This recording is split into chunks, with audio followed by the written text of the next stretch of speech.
Bienvenidos a un nuevo episodio de Don Tomás, el podcast en el que nos adentramos en este mundillo de la descentralización y de esta nueva oleada de interés por este tipo de tecnologías. Mi nombre es Alex Barredo, aquí me podréis llamar Don Alex y conmigo está Ramón Medrano, alias Don Ramón. ¿Qué tal estás? Bien, bien. Aquí ya preparados para la siguiente oleada de comentarios. Hablando de oleadas, creo que en el anterior episodio dejamos comentado el spam de Mastodon, que algunas personas se sorprendieron por este flujo masivo de mensajes directos. Recordemos, los mensajes directos dentro de el sistema de ActivityPub y de Mastodon no son mensajes privados, ¿vale? Porque en algunas aplicaciones más comunes de estas últimas décadas suelen ser sinónimos, pero aquí no. Y lo bueno es que tenemos un post-mortem de Brian Krebs, nuestro amigo. Sí. Eran dos... Bueno, la estafa, vamos, Sí. Lo que ellos ganaban era una estafa de criptomonedas, que bueno, es típica últimamente. Sí, muy burda. Utilizaron las protecciones contra spam de ActivityPub son todavía bastante... vamos a decir, primigenias, al final requiere la moderación de los propios administradores de las instancias, que bueno, fue lo que se hizo, pues esas instancias las fueron quitando. Claro. Y lo que hacían era mandar un montón de mensajes privados con enlaces a, bueno, pues para comprar criptomonedas o lo que fuera, y ganaron con esta campaña como algo menos de $2,000, que bueno. Sí, esa cifra me dio mucha curiosidad porque me hace mucha gracia lo que consigue Brian Krebs cuando hace estas investigaciones de intentar dar con los orígenes y tal, porque obviamente pues él es un poco como el espíritu de muchos de sus artículos, al menos de los más interesantes, y que la gente le contesta y le habla sin mayores problemas, de una forma relativamente abierta. Y me hace mucha gracia eso, pues como empezó a intentar detectar a través de las IPs desde las que recibieron los ataques, que se las pasó el equipo de Mastodon, bueno, de Mastodon.social, porque recordemos, en principio es el origen de los registros y de los ataques, etcétera. Y al final, pues eso, encontró a dos ciudadanos rusos, uno que vivía en Rusia y otro que vivía en Austria, si no recuerdo mal. Y ahí están, $2,000, que dicen que es poco. Bueno, es poco porque también tiene un coste tuyo de hacerlo y supongo de infraestructura también, ¿no? Hombre, habrán ganado dinero. Ellos dicen, Brian Krebs dice que se gana bastante más en otras redes como Twitter. Quizás sea también por la cantidad de usuarios que hay. ¿Tú crees? Cuando hablamos de que ActivityPub, Mastodon en particular, tiene unas protecciones anti-spam o hijacking primigenias, Twitter lleva muchos años funcionando y operando. Sin embargo, todavía es posible realizar ataques de este tipo, ¿no? O campañas de este tipo. ¿Cómo prevenir esto? Pues hay que mirar otra vez al email, ¿no? En el caso de ActivityPub, ¿qué se ha hecho? El protocolo es un protocolo permissionless. Es decir, tú puedes poner una instancia, se federa y puedes empezar a enviar mensajes, a participar del protocolo escuchando o enviando o siguiendo, tal. En algún punto hay que poner como un filtro, ¿no? Que permita detectar pues, spam, contenido malicioso y demás. ¿Cuál es el filtro? Yo creo que por la arquitectura que tiene el protocolo va a estar en la definición del inbox, que es exactamente igual que como se hace con el email. Por ejemplo, cuando tú tienes una instancia y te llegan elementos de personas que están publicando mensajes o seguimientos o publicaciones de lo que sea, ahí es cuando se puede filtrar. Y técnicas, pues las muy similares a las del email, se pueden utilizar listas de reputación, por ejemplo, tanto de direcciones IP como de nombres de dominio. Se puede utilizar algo que se usa menos en el email, pero se podría utilizar señales de bloqueo de los usuarios. En Mastodon, igual que en Twitter y en otras redes sociales, tú puedes bloquear a un usuario. Eso es una señal bastante potente de que el contenido que esa persona o que esa cuenta está produciendo tiene características negativas. Claro. El porcentaje, una especie de relación o de cálculo entre el número de bloqueos, el porcentaje de bloqueos con respecto a los seguidos, esas mediciones con respecto a la fecha de nacimiento de la cuenta, todo lo que se varíe con demasiada envergadura de lo que son las medias, digamos, de usuario normal, todo eso son grandes variables para ir sumando e ir posibles detectando cosas así. Sin embargo, sigue siendo un problema sin solucionar en el correo electrónico. Y no lo va a ser solucionado. O sea, lo que podemos hacer es tener mejores sistemas y tener una mejor señal ruido, un ratio de señal ruido mejor. Pero la producción de contenido no deseado, ya no malicioso, simplemente contenido no deseado como mala publicidad, spam y demás, eso no va a ser un problema que se pueda solucionar, salvo que incorpores permisos para acceder al protocolo. En el sentido de que, por ejemplo, cuando quieres crear una instancia, pues tienes que pasar una serie de validaciones o el resto de instancias te tienen que aprobar. Creo que eso no es deseable tampoco. No, francamente yo creo que los contras de ese tipo de técnicas son mucho mayores que las ventajas que pudiera llegar a tener, ¿no? El tema de las IPs a mí me da como un poco más de interés, porque además cuentan que estaban utilizando los típicos relays, los típicos proxies en ordenadores de todo el mundo domésticos, ordenadores hackeados por algún tipo de malware, y eran esos ordenadores los que enviaban los mensajes, con lo cual bloquear por IPs pues hubiera sido difícil en este caso. Sí, usan las típicas redes o sea, tú infectas con un troyano un computador y son redes de bots, ¿no? Entonces, televisores inteligentes,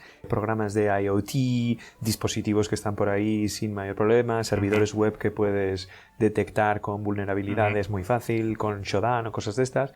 Entonces, una vez tienes un control de una red de bots importante, por ejemplo, una muy famosa que se llama Mirai, lo que puedes utilizar es todas esas computadoras que tienes gratuitamente para ejecutar cosas. En este caso puede ser, por ejemplo, generar mensajes de Mastodon. Podrías hacer algo mucho más sofisticado, que es convertir a cada uno de esos en una instancia y que distribuidamente, por ejemplo, pueda distribuir mensajes. No hemos visto todavía un ataque de denegación de servicio a la red de Mastodon y estará por venir. Sí, bueno, creo que en este caso decían que en el momento que les estaban jugando este juego el ratón, la gente de Mastodon Social, que bueno, ahora ya por suerte tienen más empleados, tanto para el desarrollo de lo que es las aplicaciones, como de los protocolos, como digamos de la arquitectura, etcétera, y de la moderación del propio servidor, que esos pues al final son el mismo equipo en cierto sentido que diseña las aplicaciones oficiales, que a mí no me gusta la palabra oficial, vamos a decir, no lo sé muy bien cuál sería un adjetivo mucho más correcto. Y se encarga de esos dos grandes servidores. Entonces, decían que según iban tapando los nuevos registros o el enviar contenido por parte de esas IPs, que iban cambiando a recibir ataques de denegación de servicio. Yo no sé si es por cómo estaba diseñado el bot de lo que los enviaba, que a lo mejor no entendía bien que estaba siendo bloqueado y hacía una acumulación de mensajes, o que directamente fuera otro proyecto como agresivo. ¿Me bloqueas? Pues no te preocupes, aquí van un par de gigabits por segundo. Sí, es que además el protocolo ActivityPub tiene un problema, es que los mensajes, tú al recibirlos en tu inbox puedes tirarlos allí, ¿no? El tema es que cada uno de los mensajes tiene un cierto grosor. No es un mensajes pequeños que puedes decir, por ejemplo, como cuando abres una conexión TCP, ya solo con el SYN ya puedes tirarla abajo y se bloquea mucho mejor un ataque de denegación de servicio. En un protocolo de aplicación como es ActivityPub, vas a tener que recibir todos los mensajes, evaluarlos y tirarlos abajo, los que sean maliciosos en este caso. El caso es que el coste por mensaje es bastante elevado. Entonces, si tienes un servidor como Mastodon Online, por ejemplo, o Social, que son de los más grandes, pero bueno, así todo, para que son 2 o 3 máquinas, no es una cosa enorme, es relativamente sencillo echarlos abajo, si uno quiere. Sí, a ver, yo creo que... porque hay un montón de partes que están hechas en Ruby, o Ruby on Rails, no recuerdo, creo que es Ruby simplemente sin Rails, o no me acuerdo muy bien cómo estaba lo que es el Mastodon. Y las partes de los servidores, todo esto del sistema de Sidekick, yo creo que se puede implementar una capa intermedia, ¿no? Una capa original, una especie, un híbrido, ¿no? Un IP-tables maravilloso, ¿no? Federado, yo qué sé, la verdad. En fin, me ha resultado muy curioso todo este post-mortem, todo lo que han estado contando, y sin embargo, lo que más salseo ha tenido un poco, por decirlo así, ha sido un enganchón en redes sociales, bueno, en Hacker News y en diferentes posts, tanto en Mastodon como en el propio Blue Sky, entre desarrolladores de uno y desarrolladores de otro, una especie de patio de colegio. Pero con argumentos técnicos interesantes, ¿verdad? Sí, es una comparación del... Bueno, lo que comparan, hay que decirlo precisamente, es el protocolo ActivityPub con el protocolo AT, ¿no? Que sería el que está detrás de Blue Sky, y en el caso de ActivityPub la implementación más prominente es es Mastodon, ¿no? Entonces, Sam Wright es un desarrollador, me parece, de ActivityPub o de Mastodon. Entonces, bueno, hace la comparación, claro, con su propio sesgo de haber sido, digamos, una parte en el, claro. en el proceso, pero tiene unos comentarios interesantes que podemos ver las diferencias de filosofía entre un protocolo y otro. Lo primero que hay que decir es lo que comentábamos antes. Ambos son protocolos, se supone, descentralizados, pero realmente de Blue Sky solo hay una instancia a día de hoy, ¿no? O sea, eso es una verdad, ¿no? Eso es. Sí. Donde cambian mucho, y creo que eso es una cosa del origen de la filosofía entre los dos protocolos, es en el manejo de la identidad. En el ActivityPub, la identidad tiene un paralelismo 1 a 1 con el email, otra vez. Tú tienes un nombre de usuario en una instancia. Si quieres tener otro nombre de usuario en otra instancia, eso es una identidad separada. Puedes mover datos de una a otra, es decir, una cierta portabilidad, pero son técnicamente dos identidades separadas. Es decir, la identidad en Mastodon no es una identidad distribuida, es una distribución de identidades. En AT es distinto. Es distinto porque lo que existe es identificador distribuido, un DID, que se llama, que eso es una vez estás en lo que sería la supuesta federación que va a haber de instancias de AT. Cuando tú te registras en una de esas, vas a tener un identificador único que por diseño sería transferible de una instancia a otra. Es decir, tú puedes moverte de una instancia Blue Sky, ahora la que hay, ¿no? Cuando aparezcan instancias, por ejemplo, una en Europa o otra que sea de videojuegos o lo que sea, te puedes mover y tu identificador único se porta. Es decir, tu identidad no varía. Creo que eso está bien porque es uno de los problemas que tiene otros tipos de servicios en los que, por ejemplo, si tú quieres cambiar de Mastodon a Twitter, no hay manera de portar tu identidad. O sea, fuera de ese concepto es imposible. No es una portabilidad universal, es decir, sería un identificador único en AT y ya está. Sí. Pero bueno, así todo está bien. ¿Qué pasa con lo de la segunda capa de identidad? En AT hay dos niveles de identidad. Tu identificador, tu DID, es único, es inmutable y nadie lo va a ver. Porque lo que tienes es un handle asociado al identificador. Ese handle tiene dos versiones. El handle puede ser muy a lo Mastodon. Si tú te registras en Blue Sky ahora mismo, tienes un nombre de usuario .bluesky. Algo, ¿no? O puedes utilizar tu propio dominio. Es decir, puedes tener en tu dominio que tú tengas, añades un registro TXT con una firma digital en concreto para que se verifique que tú eres el propietario de ese dominio o que tienes acceso a ese dominio, como por ejemplo en .amazon. Lo que sea, alguien lo hizo el primero y se lo quedó, ¿no? Entonces, bueno, si tienes acceso a poder establecer registros, puedes asociar tu DID a un dominio también. Eso está bastante bien y tengo que decir que estuve intentando probarlo. Y bueno, al final lo conseguí, pude poner mi propio dominio barredo.es como mi identificador, pero tengo que decir que mi proveedor de dominios.es, que es la gente de Arsis, cuando le das a cambiar los DNS, tienes los cenames, los de MX, de correos, y tienes los de TXT. Los TXT son, si no me equivoco, como relativamente genéricos, es decir, como para... texto. Para poner lo que, entre comillas, quieras, ¿no? Y el problema es que debe haber algún fallo en Arsis que cuando seleccionas uno de tipo TXT, al contrario que un cename, etc., le asignas los valores, pero ellos lo asignan como cename, con lo cual nunca llegaba a ser verificado porque era de tipo cename. Me moví la gestión de los name servers y los DNS a un proveedor de estos gratuitos de por ahí y en cuanto lo puse, al minuto ya estaba propagado y me identificaron, pero me tiré así 2 semanas y al final resulta que es un bug, un fallo, ¿no? del panel de administración de Arsis. Pero bueno, aviso para los sysadmins de Arsis si quieren solucionarlo. Y luego con los otros dominios sin ningún problema, la verdad. Con Mixio, por ejemplo, pues fue también cuestión de segundos en cierto sentido. Funciona guay. Lo que no he probado de momento, y hasta que no pongan nuevos servidores, es eso, la portabilidad completa. Es decir, qué es lo que me voy a llevar, porque sé que me puedo llevar mi identificador, pero lo que sigue sin quedarme claro es el contenido. No está definido. En el caso de Mastodon está definido como no se va a mover, solo se va a mover tus seguidores, es decir, hay un mensaje especial dentro del protocolo para hacer una transferencia, entonces todos los seguidores que tú tengas van a recibir en todas las instancias un cambio. En el caso de AT está indefinido. Y es una pena porque en el caso de tener un identificador único y en el caso de, por ejemplo, ofrecer a la gente tu propio dominio, eso, tu cuenta cuando lo tienes configurado así es completamente independiente de la instancia en la que está corriendo. Es decir, tú podrías moverte a otra instancia y los otros usuarios no darse cuenta en absoluto porque tu identificador único no cambia y si tienes un dominio, ni siquiera el dominio cambia. Claro. Entonces, yo espero que sí que muevan el contenido porque creo que sería una mejora respecto al ActivityPub, en este caso, de lo que es la portabilidad. Entiendo que en ActivityPub no se puede hacer porque tú cambias de identificador, ¿no? Entonces, simplemente estás diciendo que ahora tienes un alter ego nuevo, no que tus datos se han movido de una instancia a otra. Es lo que está pasando. Francamente, creo que sí debería de poder hacerse. Sobre todo porque ahora estamos viendo que tras el aluvión de octubre, noviembre del año pasado, de venga la desfederalización, o sea, la federalización, nos vamos todos a montar nuestros servidores, etcétera, está habiendo servidores medianos, vamos a decir así, que han dicho sus administradores, o sea, esto es demasiado trabajo, esto es demasiado jaleo, la gente grita mucho, banea banea tal cual, y recibían palos de todas partes. En algunas instancias, nunca mejor dicho, ¿no? Y claro, si tú has decidido echar ahí, pues en esos meses o en ese año, 10.000 mensajitos, y ese servidor va a morir, pues es contenido que se va a perder.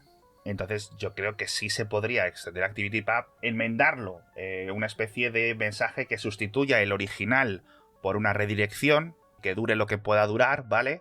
De que ese mensaje está en el nuevo sitio y que en el nuevo sitio ya tenga una copia, incluso a lo mejor con un parámetro de que es una copia original, de una mudanza, no es que alguien haya copiado el mensaje y lo haya puesto, y que eso permita en un momento dado enviar contenido con fecha antigua, que eso, claro, pues no se puede hacer para no cambiar el pasado, ¿no? Salvo en ese caso de las mudanzas que yo creo que se podrían enmendar para que fuera así. Es que si no, es muy peligroso esto. Sí, no, si no hay un problema más de archival, o sea, de todos los mensajes antiguos, tal, eso sería bien que se pudiera hacer. Se puede hacer sin ningún problema, lo único que las mudanzas de usuarios son picos de movimiento de tráfico importante. En el caso de Mastodon, además, los mensajes no están autentificados unos detrás del otro. La autentificación que tienen los mensajes es el origen del propio mensaje que venga de la instancia que dice ser por DNS y ya está. Es decir, toda esta autentificación está, o toda esta, más que autentificación, toda esta certificación está delegada al DNS.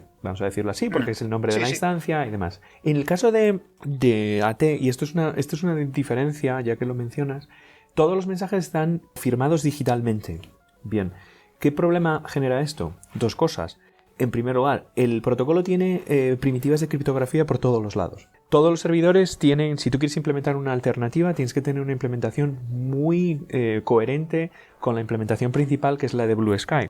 ¿Por qué? Si tú mandas un mensaje que tenga la firma digital calculada de otra forma o tenga uno de los campos del propio mensaje que se incluyen o no se incluyen, pero además no se incluyen todos, los servidores que reciban tus mensajes van a decir que es un mensaje que está mal formado y por lo tanto lo tiran. Esto para la mudanza de los usuarios es una cosa complicada en el caso de AT. En lo que tú estabas diciendo para mudar el contenido de una instancia a otra de Mastodon es fácil y lo puedes resolver de dos formas. O copiando los mensajes y cambiándole los identificadores allí donde estén, o simplemente teniendo un mensaje especial que es una referencia. Es decir, todo este contenido es de otra instancia. Simplemente lo tenemos como un retweet, vamos a decir así, ¿no? Sí, yo creo que eso sería una de las opciones válidas, pero a mí lo que me preocupa es eso, la gente que, según vayan pasando los años, vamos a ver gente que decide que su contenido, como es unas cosas que ya existen, se borre cada X tiempo, perfecto. Pero va a haber gente que sí va a querer mantenerlo, sobre todo porque ActivityPub es mucho más allá del microblogging, la gente va a querer todo lo que haya escrito hace 20 años que siga visible y que siga por lo menos accesible de alguna forma, ¿no? Y yo creo que si te vas de un servidor a otro porque decides cerrarlo, porque te has quedado sin el dominio, o porque te has enfadado, porque te han baneado, que ese contenido no desaparezca, ¿sabes? Sí, ese es un gran problema, pero en general la percepción de que el contenido es permanente no es tal en internet. Muchos, y lo puedes ver en archive.org, entras y hay miles y miles y miles de cosas que ya no están disponibles ni siquiera. Sí. Pero esto es mucho más difícil en AT. ¿Por qué? Porque si tú quieres mover el contenido de una cuenta a otra, vas a tener que refirmar todos y cada uno de los mensajes, porque van a estar en una instancia nueva. Claro. Pero no solo en la tuya, sino en la federación, todas las instancias que vayan a tener referencias a un mensaje tuyo, por ejemplo, ¿Sí? van a tener que ser actualizadas. Y hay otra diferencia sustancial más, que lo hace más complicado. Por eso creo que el análisis que hacía este chico, el Sam Wright, del DAT, tiene sentido por esto primero, porque creo que abusan de la criptografía donde no a lo mejor es necesario, porque son mensajes públicos al fin de cuentas, no es... Claro. Y luego es que el modelo de federación de Mastodon, por ejemplo, es un modelo pool. Es decir, yo escribo en mi instancia algo y las instancias que lo tengan que visualizar, porque tienen seguidores y demás, van a recibir un mensaje de mi instancia con el cambio. Si mi instancia está caída durante ese momento, bueno, pues no se van a generar nuevos mensajes, ¿vale? Pero eso es push, ¿no? No es o pull. Push, perdón, sí, correcto. Sí, sí. Es que depende de dónde mires. Sí, es push. Claro, eso sí, es. Sí. ¿No? Cuando mi instancia vuelva, lo que va a ocurrir es que los mensajes que estén pendientes se van a enviar y las instancias que querían mandarme mensajes a mí van a descubrir que ahora ya está otra vez y los van a poder enviar y se va a poder todo eventualmente volver consistente. En el caso de AT es al revés. Las instancias que reciben son las que tienen que estar preguntando a las originarias todo el rato. Les tienen que hacer pull. Ajá. Es decir, si tú estás en Mastodon social y yo estoy en mi instancia, para yo ver tus mensajes voy a tener que estar preguntando a tu instancia, oye, Alex ha escrito algo. Sí. Alex ha escrito algo así todo el rato. ¿Cuál es el problema? Si tu instancia se cae abajo durante un momento, yo voy a preguntar, vale, no hay instancia, Alex ya no existe, venga, salud. ¿No? Ya lo has borrado, ya no hay nada que hacer, ¿no? Y cuando vuelva otra vez vas a tener que refederarte, yo voy a tener que descargarme de tu instancia todos los cambios que ha habido y voy a tener que reindexarlos todos otra vez para construir otra vez el mismo estado que tenía toda la federación en ese momento. Claro, comprenderás que para una federación que tiene 4 instancias, bueno, pues está bien. Se puede hacer. Eso es. Para una federación que tiene... ¿Cuántos servidores de Mastodon debe haber? Miles ya, ¿no? Sí, decenas de miles. Es imposible de federar a ese nivel, efectivamente. O sea, yo, en mi opinión, a ver, hay que ver hasta dónde llega, pero yo creo que con un modelo así va a ser muy complicado tener un mecanismo que tenga este sistema distribuido una consistencia total. Aquí yo creo que es donde se ve no solo las diferencias de filosofía, sino las diferencias del origen del proyecto. Blue Sky comienza por un equipo de gente dedicadas a las criptomonedas y a las cadenas de bloques y van con ese sistema, van con esa mentalidad a decir, replicamos las interacciones de esa cadena de bloques, pero con mensajes. En esos mensajes, pues con sus imágenes, sus seguimientos, etc. En vez de carteras hay perfiles y lo que sea, ¿vale? Perfecto. Quiero decir muy Ethereum, pero creo que ni siquiera es muy Ethereum, ¿vale? Es otra cosa. Y ActivityPub es que, lo hemos visto, es que correo. O sea, correo es lo más que tenemos, una especie de RSS de doble sentido. Y para grandes escalas, yo creo que tiene completamente mucho más sentido la vía de ActivityPub.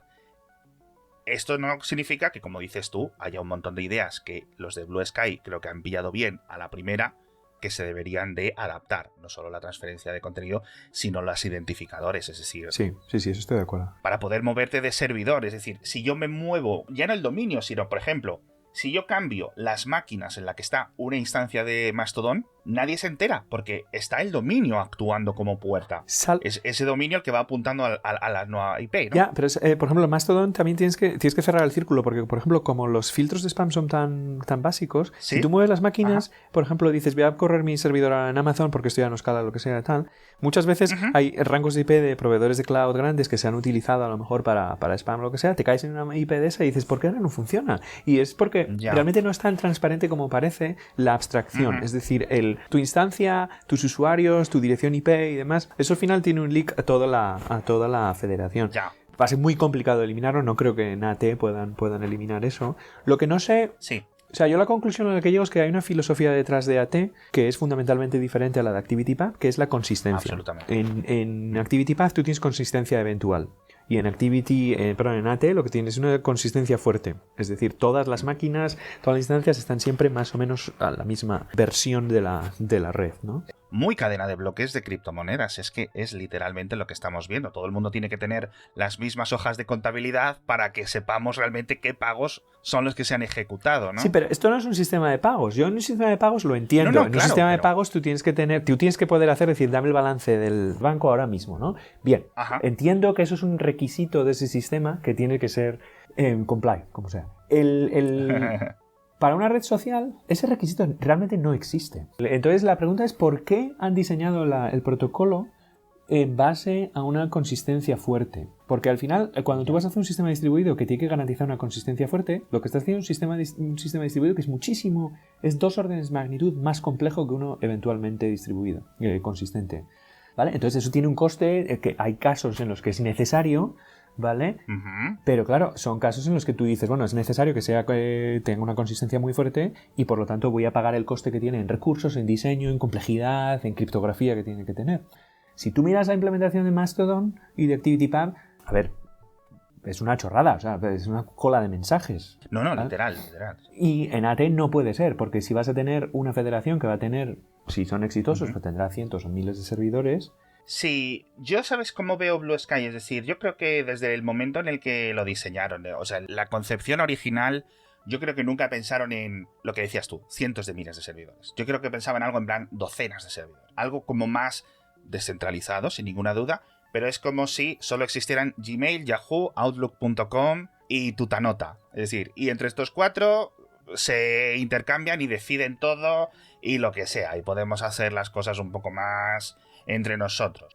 Ciertamente, sus pros y sus ventajas. Por cierto, comentabas que no habían publicado, obviamente, de momento el código fuente de lo que sería la infraestructura del servidor, ¿vale? Porque obviamente pues, no hay más servidores, pero sí han publicado los códigos fuentes de las aplicaciones y de la versión web. No sé si las has podido echar un ojo. No las he podido ver, pero bueno, está bien que empiecen a publicar porque así, al final para un protocolo de este tipo que no viene de un cuerpo de estándares, necesitas tener una implementación de referencia para entender cómo... Exacto, porque lo comentamos en anterior episodio, se están construyendo a la vez ambos cosas y bueno. React Native, yo creo que tendrás opiniones, creo que muchos de nuestros oyentes tendrán sus opiniones sobre React y React Native y como queráis pronunciarlo, etcétera. Yo las aplicaciones tengo la de iPhone, tengo la de Android y la versión web. No son espectaculares, no quiero decir que sean malas, son algo lentitas, no sé si esto es por React Native o por la destreza de ellos como desarrolladores de frontend, o muy bien cómo decirlo, o algo inherente al protocolo, ¿sabes? Pero yo creo que el hecho de que tarde 5 segundos en abrir la aplicación o lo que sea en un iPhone 14 o en un Galaxy S23, hay algo ahí que no está funcionando bien de todas formas, ¿no? Bueno, a ver, son aplicaciones también están en beta, eso, y tampoco las irán mejorando, pero... Por eso no quería... Pero aquí sí vemos que yo creo que, obviamente, pues la edad de Mastodon... hemos visto clientes muchísimo más pulidos. No solo ahora hemos visto, por ejemplo, los de Ivory para Mac, que incluso Apple lo ha destacado. Bueno, pues es una delicia de aplicación. Estamos viendo pues un renacimiento en este sentido de un montón de diseñadores que ya sabes, además los programadores lo que les gusta, aprenden un nuevo framework, aprenden un no sé qué, bueno, pues me voy a hacer mi aplicación de notas o me voy a hacer mi aplicación de lo que sea, de calendario, ¿no? Y ahora con Mastodon, más que con ActivityPub, están diciendo, pues venga, pues me animo a esto, ¿no? Y lo hago. Y estamos viendo clientes muy buenos para Windows, para Linux, para móviles, para todo. Pero especialmente el de Ivory en Mac, con su suscripción, etcétera, delicioso. Delicioso, muy recomendado. Y claro, al igual que cuando llegó al iPhone y al iPad, pues trae más usuarios porque es literalmente la misma interfaz que tenían y que habían estado acostumbrados durante 10 o 12 años en Tweetbot. Así que espero que les vaya muy bien. Sí, ojo con los desarrolladores que quieran hacer aplicaciones de AT por una diferencia. El API de Mastodon, incluso el API de Twitter, eran API REST, que se llaman, que son Representational State Transfer. Es decir, utilizan los verbos de HTTP para hacer cosas, ¿no? Y la dirección sería el mensaje, el argumento, o sea, sería la entidad sobre lo que tú quieres hacer algo, ¿no? La gente de AT ha implementado su propio protocolo de llamadas a procedimientos remotos, que no es exactamente REST. Supongo que por debajo tendrán algo como OpenAPI o gRPC o lo que sea, ¿no? Para lo que es implementar el transporte. Pero claro, la librería, la API, es una cosa que es un protocolo, digamos, no propietario, pero específico de ellos.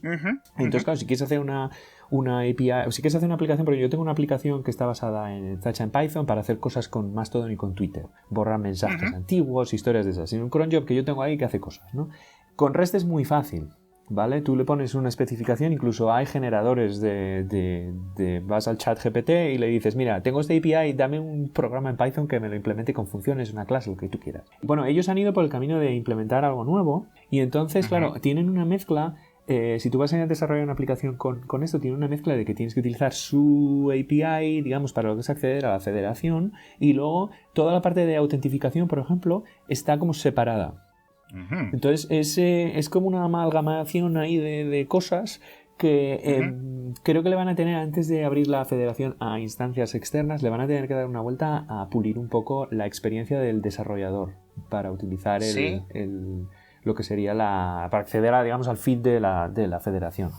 Sí, yo creo que esa es la parte un poco más difícil, porque como tú dices, la gente que haya desarrollado aplicaciones para Twitter, pasar a hacer ActivityPub no es instantáneo, pero a nivel cognitivo es sencillo entender las diferencias. Pero aquí, yo lo estaba mirando y escribir algo que, por ejemplo, envíe contenido a tu cuenta en un servidor que ya exista, eso es fácil. Todo el resto ya no es tan fácil. Por decirlo así, yo creo, ¿no? Sí. Obviamente, todo esto que estamos comentando lo vamos a dejar en las notas del episodio, ¿vale? O sea, que no os preocupéis si hay alguna palabra que no hayáis entendido o queráis indagar vosotros más, los oyentes, una vez que dejéis el episodio. Bueno, de esta pelea, por cierto, de colegio, ¿nos quedó algo por contar? No, yo la conclusión que tengo es que hay unas diferencias fundamentales de filosofía en cómo correr una federación. No son necesariamente una mejor que la otra, ¿eh? O sea, tienen distintas propiedades y dependiendo del problema, yo aplicaría una a la otra. Creo que, personalmente creo que para una red social hacer un sistema push como es Mastodon me parece que va a escalar un poco mejor. Incluso el protocolo de ActivityPub es muy verboso, muy tal, no tiene mucha gracia. En ese sentido, filosóficamente parece que es mejor. Y creo que donde sí que está mejor pensado es con los identificadores distribuidos de AT. Creo que es una idea que está bien para estos. Sí.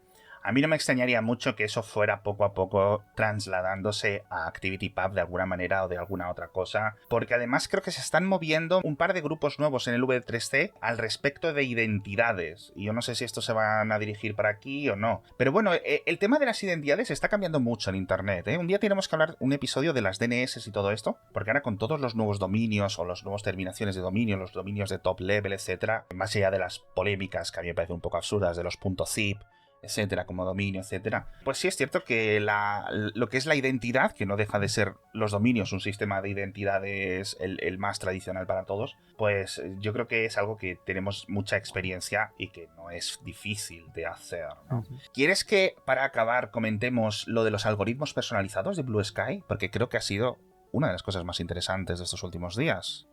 Joder, esto está guay, ¿eh? Esto está bien, está bien. Yo he estado usando el Blue Sky, no he escrito ningún mensaje en Blue Sky, pero tengo ya como 40 seguidores y me he dado cuenta que tienen como una cosa en la aplicación que es como una antena en la que puedes generar diferentes feeds. Es decir, puedes escoger feeds que tú no haces manualmente, sino que digamos que instalas como un algoritmo que te cura tu feed y te proporciona diferentes priorizaciones para tus mensajes. Hay unos por defecto que es lo de las personas que sigues, de las personas que no están, lo que sea. El caso es que se supone que esto está abierto y tú puedes crear algoritmos con diferentes propiedades. Yo que sé, podrías crear un algoritmo que sea, yo solo quiero ver tweets de coches, ¿no? Y con algún tipo de inteligencia a lo mejor lo filtra o lo que sea. No sé exactamente cómo se escribe uno de estos algoritmos. Pues te lo cuento. Dale. Te lo cuento porque la verdad que me ha fascinado esto. Es decir, esto que yo creo que es una idea ganadora y una idea que hay algunas cosas que quizás yo desde mi ignorancia no las hubiera implementado así, pero que está completamente abierto y tiene múltiples futuros muy diferentes y que sería algo increíble para que a lo mejor lo implementaran, ¿cómo te diría yo? Las plataformas digitales tradicionales, es decir, un YouTube, imagínate, un YouTube, déjame a mí distribuir diferentes tipos como de filtros. Aquí hablan de algoritmos personalizados, pero cuando decimos feeds, es decir, técnicamente es lo mismo, es decir, un método, unas programaciones simples, una única función, que entre un churro y te lo ordene de una forma o de otra, ¿no? ¿Vale?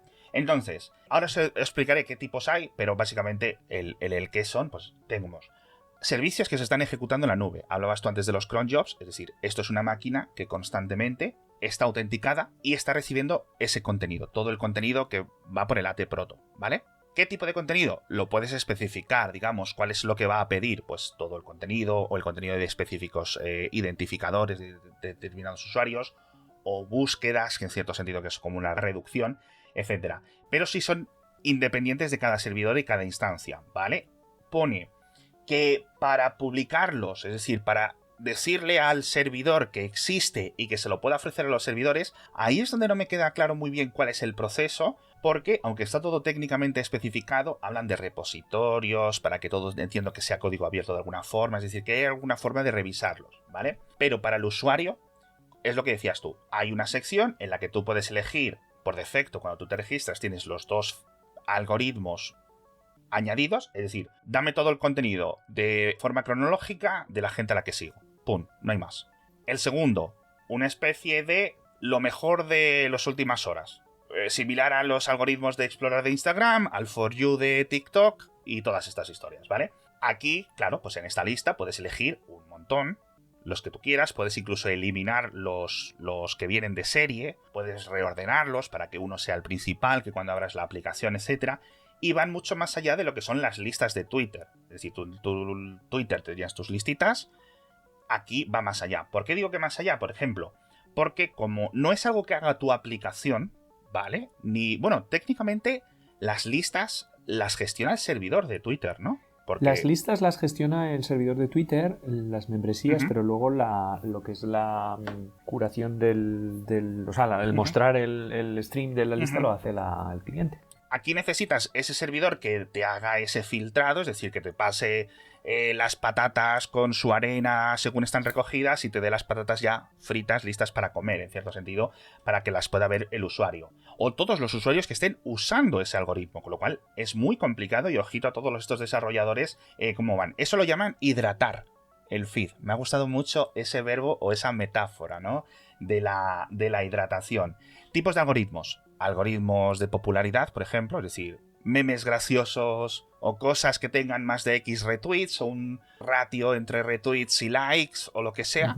Muy parecido al For You, muy parecido a las múltiples mediciones que puede hacer TikTok para evaluar si un contenido puede ser popular. Luego, personas específicas, como podemos decir, pues yo a lo mejor quiero seguir a Ramón, quiero seguir la cuenta de Google, la cuenta de Pepito y la de Juanita. Y literalmente, ese es mi algoritmo personalizado, no tiene ningún misterio. Y luego tienes lo que ellos llaman temáticos, ¿vale?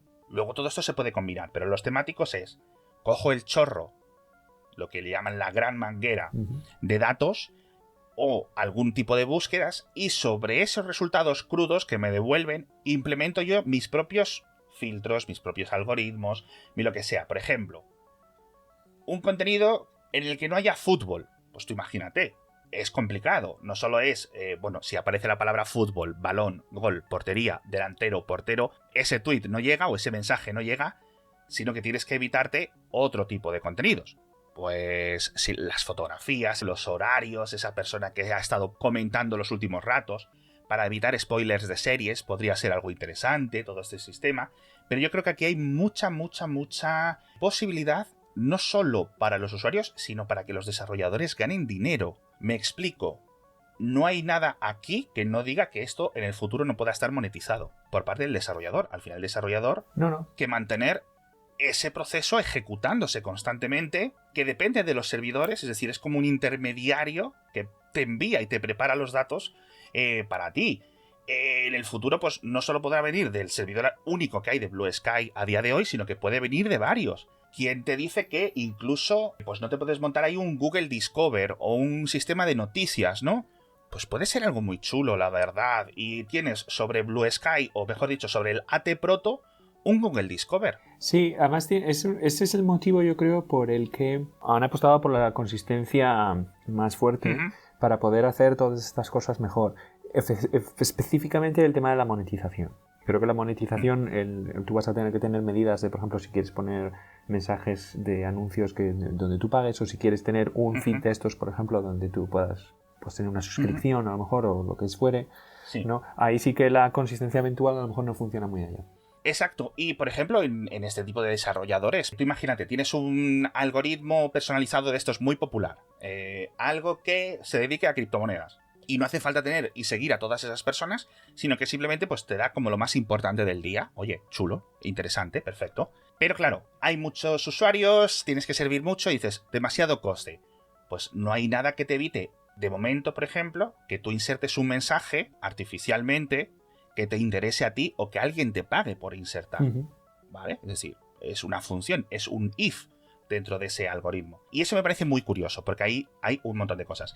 Esto es uno de los grandes elementos que ahora mismo me gustaría ver sobre ActivityPub. Es decir, no sé si a nivel de instancia, yo creo que mejor sería a nivel de usuario. Es decir, lo que me llegue, organízamelo de esta forma.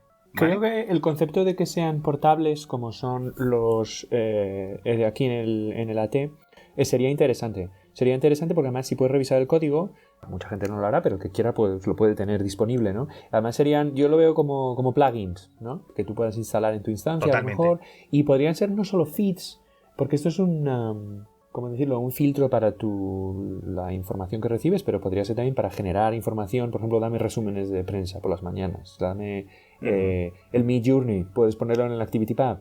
¿Sabes? Te mandas un mensaje privado y te devuelve una imagen. Cosas así. Claro. Sí, o sea, si lo generalizas, pues tener una plataforma de bots bastante interesante. Eso es. Yo creo que en todas estas partes de automatizaciones, yo creo que es donde hay muchísimo futuro para todo esto. Las personas que estéis más acostumbradas a los clientes de correo estos todopoderosos que tienen no solo el calendario, sino las agendas y todo esto súper implementado, esto lo vais a ver como algo increíblemente necesario, ¿no? Pero algunas personas simplemente quieren la lista de los últimos correos y ya está, ¿no?